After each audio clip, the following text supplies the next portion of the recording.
Good evening students. आज से हम हरियाणा बोर्ड की प्रीवियस ईयर की सीरीज़ स्टार्ट करने जा रहे हैं। जो प्रीवियस ईयर के क्वेश्चन पेपर हैं, सबसे पहले 2023 का सेट ए करेंगे। जैसा कि आप सभी देख रहे हैं, मैंने क्लास 12th का 2023 का सेट ए ओपन किया हुआ है। तो चलिए स्टार्ट करते हैं फटाफट से।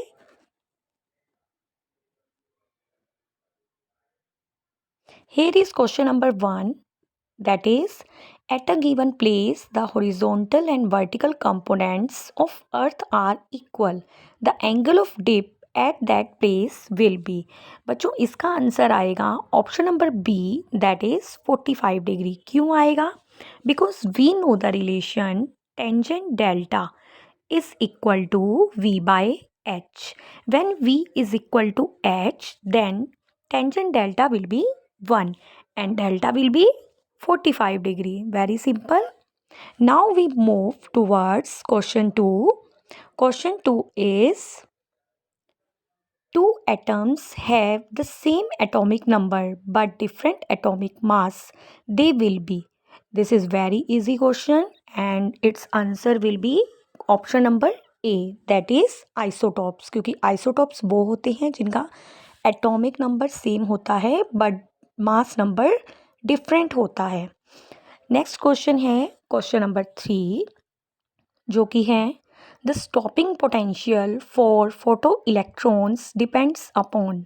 स्टॉपिंग पोटेंशियल बच्चों इन चार ऑप्शन में किसके ऊपर डिपेंड करेगा? इसका आंसर आएगा option number 3, that is both the frequency of incident light and the material of the cathode.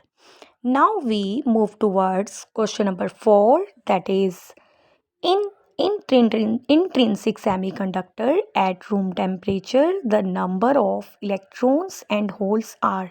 आपको पता ही है कि इंट्रिंसिक सेमीकंडक्टर में number of electrons and holes equal होते हैं। तो इसका आंसर आ जाएगा option number A. Now fifth question is, microwaves are the electromagnetic waves with frequency in the range of. Microwaves की फ्रीक्वेंसी बच्चों गीगाहर्ट्ज में होती है, इसलिए इसका आंसर आएगा option number 3। Now question number 6, is the junction diode D is forward or reverse biased in the given diagram. बच्चों आपको ये डायग्राम दिखाई दे रहा है, इसमें क्या है, जो हमारा डायोड है ये उसकी पी साइड होती है और ये एन। अगर पी को पॉजिटिव से कनेक्ट कर दिया जाए तो वो फॉरवर्ड बाइज्ड होता है, तो आंसर आ जाएगा forward biased. Next question is question number 7, right the relation between radius R and mass number A of a nucleus. बच्चों आपको पता ही है, जो न्यूक्लियाई वाले चैप्टर था उसमें आपने रिलेशन पढ़ा था, R is equal to R nought into A raise to power 1/3। ये रिलेशन आ जाएगा आपका यहाँ पर। नेक्स्ट है आपका 8th, जिसमें क्या दिया हुआ है, if A is equal to 1 and B is equal to 1 find the value of Y in the adjoining logic circuit. आपके पास ये एंड गेट दिया हुआ है बच्चों। एंड गेट में अगर ए, आपको पता है एंड गेट का रिलेशन में resultant Y is equal to A dot B लेते हैं हम, और अगर ए भी 1 है बी भी 1 है तो Y is equal to also क्या आ जाएगा 1। This will be the answer. Next question है, the mass of an electron is m and has charge e. If this electron is accelerated by a potential difference of v, then write the formula for de Broglie wavelength associated with it. तो formula बन जाएगा lambda is equal to h upon root 2m e v. This will be the formula. Next question is, are Kirchhoff's rule applicable to both AC and DC? हाँ बच्चों, दोनों में ही ए applicable है, तो इसका आंसर आ जाएगा यस। नेक्स्ट क्वेश्चन है, are Kirchhoff's tesla is the unit of. बच्चों जो टेस्ला होता है वो किसकी यूनिट होती है? मैग्नेटिक फ्लक्स डेंसिटी की, या आप इसे मैग्नेटिक इंडक्शन भी लिख सकते हैं। नेक्स्ट क्वेश्चन है, the magnetic flux passing through a ring is increased from Q1 to Q2 at a constant rate in time t, the value of induced electromotive force will be.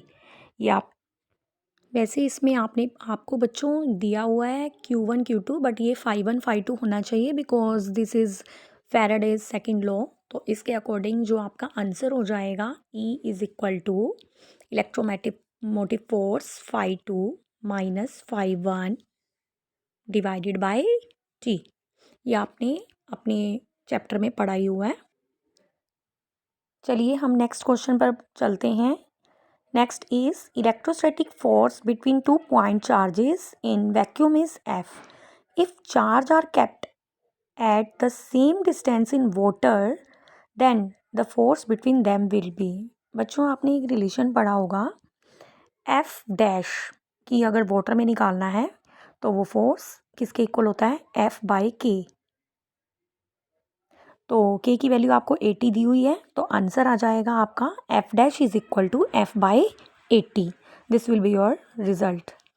Next question है आपका dash is the SI unit of conductivity.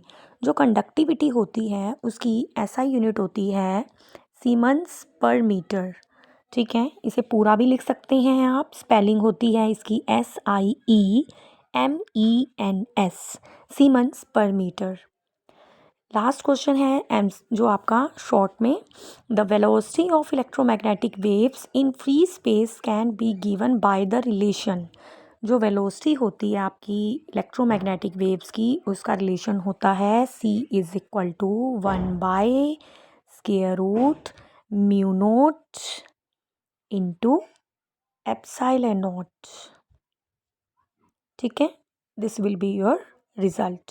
तो बच्चों आज हमने ये part A कर लिया है, अब कल सेक्शन B करेंगे हम। Thank you.